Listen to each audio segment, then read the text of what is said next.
Well, it's almost Christmas and Santa Claus is preparing for his journey across the world, starting from his toy factory in the North Pole. Here are some answers to some common questions that many children have been asking. While this year has been hard for many people, Santa Claus is on the way and will soon be climbing down chimneys to spread a bit of Christmas joy and happiness in the lives of families everywhere.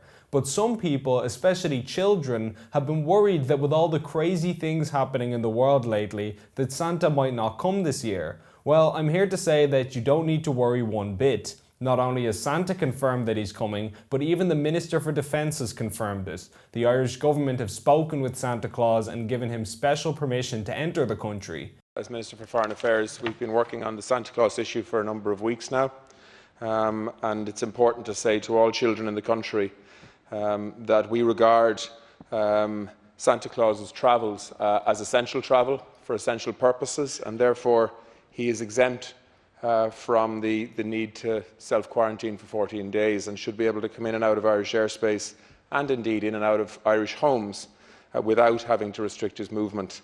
Secretly though, between you and me, Santa always planned to come whether the politicians let him or not. He would never let a couple of silly rules stop him from giving children presents. A few politicians are even on the naughty list anyway, and Santa doesn't listen to people who are bold. So don't worry one bit, he'll be coming as planned.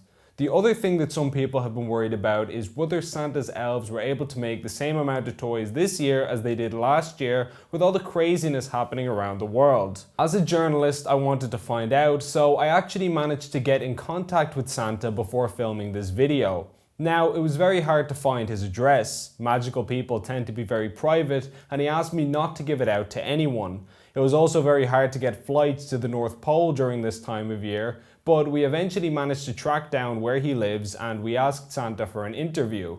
Now, unfortunately, he was too busy building the last few toys for all of the world's children, and he didn't have enough time to speak to us for very long. He's got a lot on his schedule at the moment, after all. So he gave us this letter instead, and he asked us to read it out to all the children, but especially the children of Ireland. So here's what Santa had to say.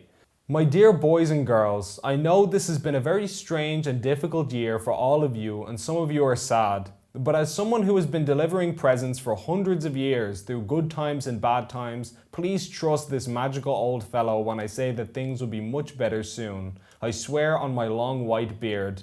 Besides, nobody is allowed to be sad at Christmas time, and I have a few presents in store for all of you which I think will lift your spirits right up. I am very pleased to say that our toy making here at the North Pole is working at full capacity. Myself and the elves have worked overtime to make as many presents as we can, and we hope you'll be as happy as we are with everything we have in store. Almost all of you wonderful children have been very, very good and are on my nice list. For those small few who have been a little bit naughty this year, normally I'd have a big bag of coal waiting. But because this is a strange year, I'm giving an extra special chance to everyone to end up on my nice list. All you have to do is be good to your parents and your brothers and sisters between now and Christmas Day. I know you can do it, and you can all be wonderful little angels if you set your mind to it. Besides, who am I going to give all of these amazing toys to if you aren't good? I love you all very much and can't wait for your parents to tell me how you liked your presents. See you all very soon, St. Nicholas, also known as Santa Claus. P.S. If you're leaving out biscuits for me, make sure to include some ginger biscuits. They are my favourite. And don't forget carrots for Rudolph. So there you have it. Santa is on his way and hopefully we'll all be seeing him very soon. From everyone here at Gript, we'd like to wish you all a very Merry Christmas and a Happy New Year.